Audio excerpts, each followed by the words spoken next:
Monseigneur Farhat, Monseigneur Brouet, chère Janine, chers élus du canton, mes amis conseillers généraux, José Marthe, Jean-Claude Beauquest et tous les élus, les maires de la communauté de communes, je vous souhaite la bienvenue.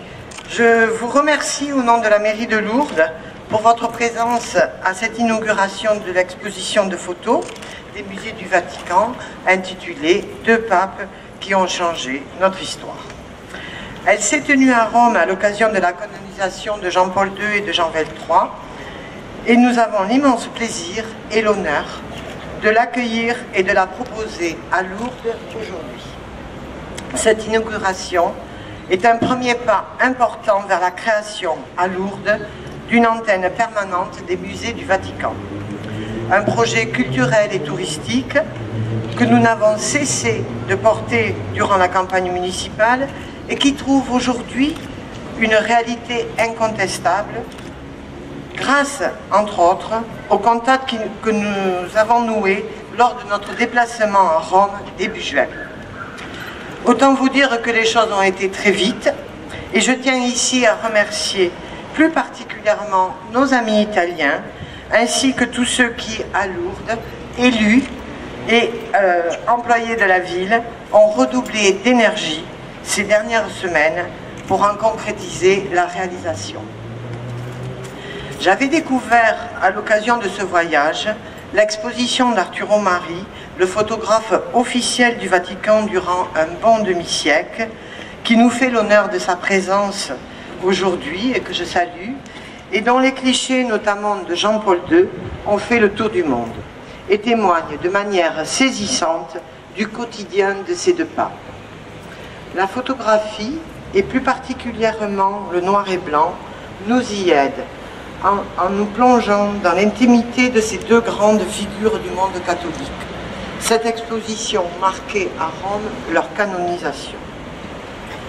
Mais sous le vernis des conventions, du décorum et des traditions que l'on voit lentement évoluer avec les époques d'une photo à l'autre, c'est d'abord la grande humanité de ces hommes confrontés au poids de leur charge qui nous frappe. Ce sourire empli de bonté qui signe chaque cliché, quel que soit son environnement et les situations rencontrées, même les plus délicates sur le plan diplomatique. Très vite, la dimension strictement religieuse cède le pas à une émotion qui en déborde le cadre. Nous pénétrons de plein pied au cœur de notre histoire, d'où mon souhait que la ville de Lourdes s'en fasse également le relais. Je m'en suis immédiatement ouverte par téléphone à Monseigneur Brouet, évêque de Tarbes et Lourdes, les sanctuaires et leurs visiteurs demeurant au cœur de nos préoccupations et le point d'appui naturel de notre politique de redynamisation et du tourisme et de sa diversification. En proposant jusqu'à fin octobre cette exposition en centre-ville place Peyramal, sous ce grand chapiteau, nous nous y appliquons. Nous souhaitons en effet faire monter les pèlerins jusqu'ici, qu'ils découvrent une ville qui vit bien au-delà des berges immédiates du Gave et du quartier des hôtels, une ville dont l'histoire n'a pas débuté avec les apparitions, une ville qui possède des commerces, une halle, un marché et bien d'autres attraits, comme le château fort, le pic du Gers ou encore le lac, sur lequel nous venons d'installer avec le succès que l'on sait, Lourdes-Plage. Le pape Jean XXIII, pour nous, Lourdais, demeure avant tout le cardinal Roncalli, patriarche de Venise, qui, avec ce visage aimable et doux, qui transparaît dans la plupart des photos que vous allez découvrir, inaugura et bénit en 1958 à Lourdes la basilique Saint-Pie X. Cette basilique souterraine, aux formes avant-gardistes, que d'ailleurs il apprécia modérément sur le moment, il y voyait une sorte d'araignée monumentale, mais dont il retint les leçons et la modernité, y compris de culte, quand, quelques années plus tard, il lança Vatican II et entreprit de réformer l'Église en profondeur. Le cardinal Roncalli, c'est aussi le défenseur courageux de Monseigneur Théer Théas, évêque de Tarbes et Lourdes, pris dans la tourmente financière de la construction de cette même basilique. Il lutta pour dégager les sanctuaires d'une mise sous tutelle. Peu après son retour de Lourdes, il fut élu pape, un pape prématurément qualifié de transition par ses pairs, comme quoi nul n'est à l'abri d'une erreur de jugement. Je ne vous ferai pas l'affront de vous rappeler en quoi Jean-Paul II et Lourdes ont partie liés dans une relation où l'affection le dispute à la dévotion. Il a été le premier pape à se rendre en visite officielle dans notre ville en 1983, reçu par le premier magistrat, M. François Badi, en mairie de Lourdes. Il incarnait alors l'image d'un Saint-Père jeune et énergique. 20 ans plus tard, au soir de sa vie, le corps brisé par la maladie, il a repris son bâton de pèlerin pour revenir à Lourdes, donnant au monde l'écho de cette espérance qui réconforte chaque année des dizaines de milliers de pèlerins malades. Nous souhaitons témoigner du caractère profondément humain de ces deux papes, de l'empreinte qu'ils ont laissée sur l'histoire des hommes et du sens qu'ils ont, chacun à leur manière, donné à Lourdes. Cet esprit de tolérance et cette volonté d'ouverture aux autres qui ne s'arrête pas uniquement aux questions de religion, Lourdes l'incarne. Depuis plus d'un siècle et demi, pour des millions de personnes à travers le monde, et doit plus que jamais continuer de l'incarner. Je le dis haut et fort en présence de l'archevêque de Byblos au Liban, Monseigneur Edmond Farah, ancien nonce apostolique et représentant du Vatican à cette inauguration, et de Monseigneur Brouet, évêque de Tarbes et Lourdes. Nous devons partager dans le respect et l'attachement aux principes inaliénables de la laïcité républicaine l'idée d'une fraternité qui enjambe une ligne de démarcation, somme toute très formelle, quand il s'agit de notre histoire et de valeurs qui, au-delà de nos cadres respectifs, nous sont suffisamment communes pour nous retrouver. Que cette exposition en soit le vivant trait d'union, et je vous remercie de votre attention.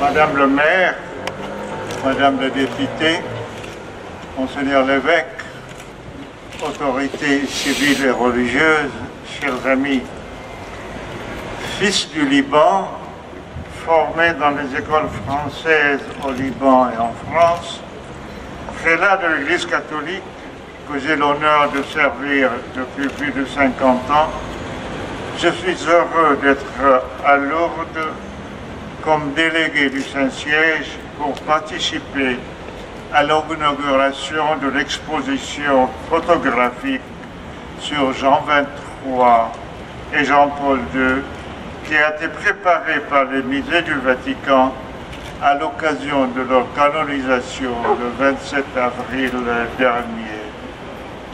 Je félicite les responsables et les experts du musée du Vatican pour la patience et la perspicacité avec lesquelles ils ont choisi et disposé les images de cette exposition. Je remercie le photographe Arturo Mari qui, pour plus d'un quart de siècle, a photographié les papes, a enregistré leurs gestes, il a su fixer leur exposition et leur dynamisme.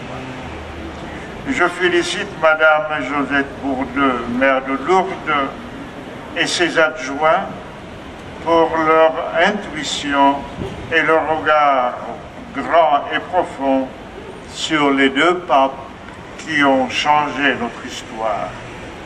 Lourdes, qui ne connaît pas le nom de Lourdes, le nom de Bernadette, le nom de la grotte de Massabielle. Jean XXIII, dont j'ai eu l'honneur d'être un de ses derniers successeurs, en Turquie, qui n'est pas ému en prononçant son nom.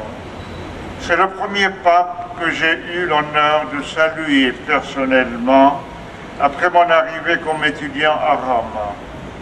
J'entends encore sa voix le soir de l'ouverture du Concile Vatican II qui, en bénissant la foule sur la place Saint-Pierre, saluait la lune qui a voulu venir participer à notre joie ce soir.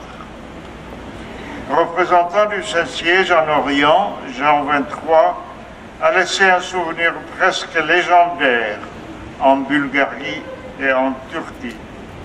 Il a terminé sa carrière civile, si on peut dire, comme nonce apostolique à Paris, où il a reçu la barrette cardinalice des mains du président laïque, M. Vincent Auriol. Élu pape à 78 ans, après un moment de désarroi à cause de son âge, sa voix forte et tonitruante a révolutionné les critères de jugement sur les capacités de l'âge. Par sa convocation du Concile, peu de mois après sa visite à Lourdes comme représentant du pape, comme vient de le dire Madame le maire, pour la consécration de la basilique Saint-Pédis, il a ouvert avec le Concile un chantier de renouvellement qui est encore loin d'être achevé ou épuisé. Jean-Paul II, c'est le pontife qui m'a choisi, m'a ordonné évêque et m'a envoyé comme son représentant auprès des nations et que j'ai eu l'honneur de recevoir 2 fois en visite en Slovénie, la petite et fière république en Europe. Qui ne vibre pas à son souvenir, qui ne se laisse pas émouvoir en le voyant à genoux, pris dans la prière, presque écrasé sur son prie-Dieu, qui ne l'applaudit pas en le voyant parler, interroger, plaisanter et défier les jeunes par sa vigilance et ses conversations directes, qui ne s'émerveille pas en le regardant contempler les hommes, les personnes et la splendeur de la nature. Ces 2 pontifes, outre que par leur mission, sont unis par leur profonde dévotion. Les photographes ont fixé éternellement des moments de leur vie. Les organisateurs ont stigmatisé leur humilité et leur courage comme témoignage de 2 personnages. Il s'agit de l'humanité du chrétien et du courage de l'homme de foi. Exposition de photos, exposition d'images, la photo, l'image, reste imprimée l'image de Jésus qui a été laissée sur le voile de la Véronique. L'image de Jésus spontanée, directe, avec ses plis et ses traits, ses secrets et ses manifestations. L'image, toute image, avec ses ambiguïtés et son langage, parle à tous et toutes les langues sans interprète. Elle n'a pas besoin d'interprète ni de commentaires, d'explications, mais seulement des yeux attentifs, d'un cœur sensible et d'un esprit ouvert. Elle ne laisse personne dans l'indifférence d'image. Ici, à Lourdes, la Vierge est apparue en image, en photo à Bernadette, la fille innocente et loyale. Elle s'est révélée que soy era Immaculada Conception. Je suis l'Immaculée Conception.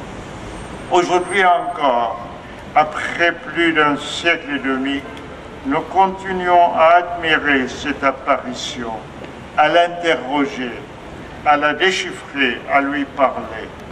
Les papes l'ont comprise et ont compris son message. 50 ans après les apparitions de Lourdes, Pie IX a décrété, suite au message de Bernadette, le dogme de l'Immaculée Conception. Venu à Lourdes en 1958 comme légat pontifical de Pie XII pour la consécration de la basilique souterraine, Jean XXIII, à la veille du concile, s'est fait pèlerin à Lorette, en Italie, pour recommander les travaux, les assises écuméniques à la sollicitude maternelle de la Mère de Dieu. Jean-Paul II, au terme de ses voyages apostoliques qui ont fait plus de 2 fois le tour du monde, a fait sa dernière station ici, à Lourdes, comme un voyage d'adieu pour remettre entre les mains de l'Immaculée Conception les talents qu'il a gagnés et pour invoquer la tendresse de Dieu sur toute l'humanité. Les responsables et les collaborateurs civils, sensibilisés par Madame Josette Bourdieu, maire de Lourdes, saisissant le message, ont fait porter la collection du Vatican à Lourdes pour que de la ville du sanctuaire le plus célèbre du monde, elle touche le plus grand public possible. Quel lieu, quel endroit, quel autre que Lourdes pouvait mieux transmettre le message de l'Immaculée Conception. Cette exposition photographique nous fait faire à nous aussi une station, un arrêt dans notre activisme pour nous délier de nos poids et de nos soucis, pour nous éloigner de nos images habituelles et préjugés temporels et regarder une image, une photo, y lire le signe, interpréter le geste, le mouvement, le regard de ces 2 hommes qui, tout en étant de chez nous, nous projettent dans l'éternel invisible. Les pèlerins continueront à contempler le visage de la Vierge et à lui demander des réponses à leurs inquiétudes, des encouragements à leur mission. L'exposition nous montre certains, voire plusieurs aspects des pontifes qui parlent, qui célèbrent, qui visitent, qui prient, qui s'émerveillent et qui se laissent émouvoir jusqu'à tomber à genoux, presque en criant « Non nobis Domine, non nobis ». L'un et l'autre semblent enfuis dans l'éternité pour confesser avec saint Augustin « O mira profunditas eloquiorum tuorum ». Quelle profondeur ont tes conversations, Seigneur. Madame le maire, chers amis, merci d'être ici. Votre présence atteste la valeur que vous reconnaissez à cette initiative. En regardant ces photos, laissez-nous nous émouvoir avec un cœur d'enfant, selon l'expression de Claudel. Laissez-nous l'image du photographe imprimer en nous son message. Scrutons au-delà du signe l'idée qu'exprime le geste. Laissons-nous caresser par la sérénité de la photo, la vivacité de l'image et la profondeur du langage de l'appareil du photographe. Peut-être éprouverons-nous quelques frissons d'éternité. Peut-être nous sentirions-nous plus proches de Bernadette, admirée par Jean XXIII, aimée par Jean-Paul II. À Lourdes, le monde continue à regarder l'image de l'Immaculée Conception qui réveille des sentiments d'admiration et un goût d'éternité, même chez ceux qui ne croient guère. Je suis homme Et rien de ce qui est humain ne m'est étranger, disait l'ancien maire de Lyon, l'agnostique M. Herriot.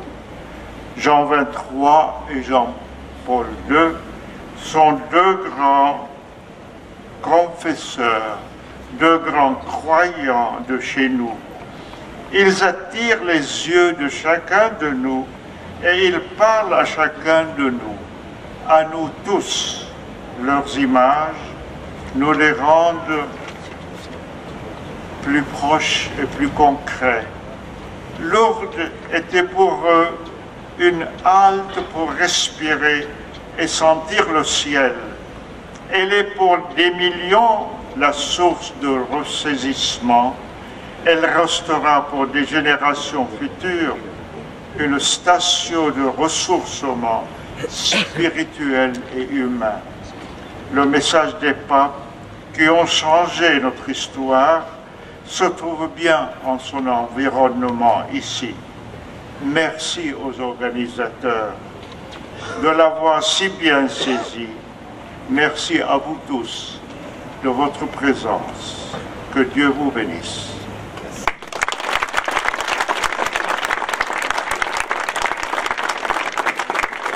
Madame le maire de Lourdes, chère Josette, Monseigneur, représentant le Vatican, Messieurs les conseillers généraux, cher Jean-Claude, cher José, Monseigneur l'évêque de Tarbes-Lourdes, Mesdames et Messieurs les élus, Mesdames et Messieurs, chers amis. L'exposition que nous allons découvrir dans quelques instants, qui s'intitule « Deux papes qui ont changé notre histoire », est la première manifestation d'une collaboration entre les musées du Vatican et la ville de Lourdes, dont je ne doute pas qu'elle pourra à l'avenir se développer et s'intensifier.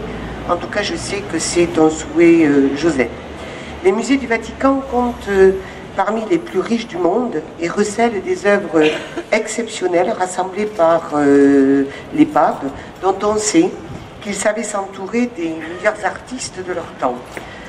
Peut-être d'ailleurs verrons-nous quelques répliques de ces œuvres à Lourdes dans les années qui viennent. Ceci, qui ne pourrait être, me semble-t-il, que justice, quand on sait que le Vatican a lui aussi une réplique de la grotte de Lourdes. Jean XXIII et Jean-Paul II sont deux papes qui ont particulièrement marqué l'histoire de la chrétienté, ce qui sans doute explique la concomitance de leur canonisation. Jean XXIII est le pape du Concile de Vatican II, qui a ouvert l'Église sur le monde moderne et la culture contemporaine. Jean-Paul II, lui, fut à la fois un pape pasteur, mais aussi un pape pèlerin et un pape très médiatique et éminemment politique. Premier pape non italien depuis Adrien VI, qui régna en 1522 et 1523, il imprégna un nouveau style et donna une nouvelle place dans le monde à la papauté. Ces deux souverains pontifes ont eu aussi un attachement particulier au culte marial et à Lourdes en particulier. Jean XXIII, ou plutôt le cardinal Roncalli, plus connu comme ça à Lourdes, est venu plusieurs fois à Lourdes, et notamment le 25 mars 1958, où il a consacré en sa qualité de nonce apostolique, c'est-à-dire d'ambassadeur du Saint-Siège, la basilique souterraine à laquelle fut donné le nom de Pie X, dernier souverain pontife à avoir été canonisé avant lui. Jean-Paul II, lui, est le premier pape à être venu à Lourdes escalité. Il effectua 2 pèlerinages à Lourdes parmi ses 8 visites en France, en 1983, 5 ans après son élection et 2 ans après l'attentat dont il avait été victime place Saint-Pierre. Enfin, il est revenu en 2004, peu de temps avant sa disparition, pour le 150e anniversaire de la bulle du pape Pie IX, proclamant le dogme de l'Immaculée Conception.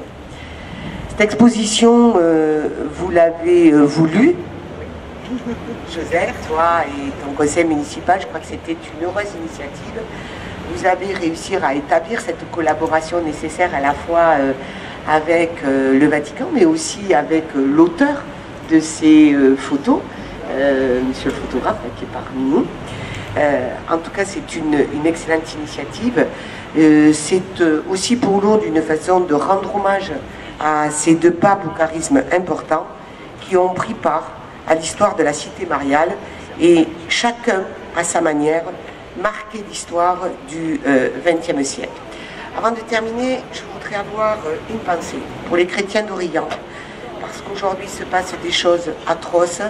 Tu as évoqué tout à l'heure, Josette, la laïcité. Je veux redire ici que la laïcité est totalement compatible avec l'exercice de sa foi et de sa pratique. Cela doit être respecté et j'espère que très rapidement nous trouverons pour ces chrétiens-là une solution qui les fasse échapper à la barbarie de l'intégrisme. Je vous remercie.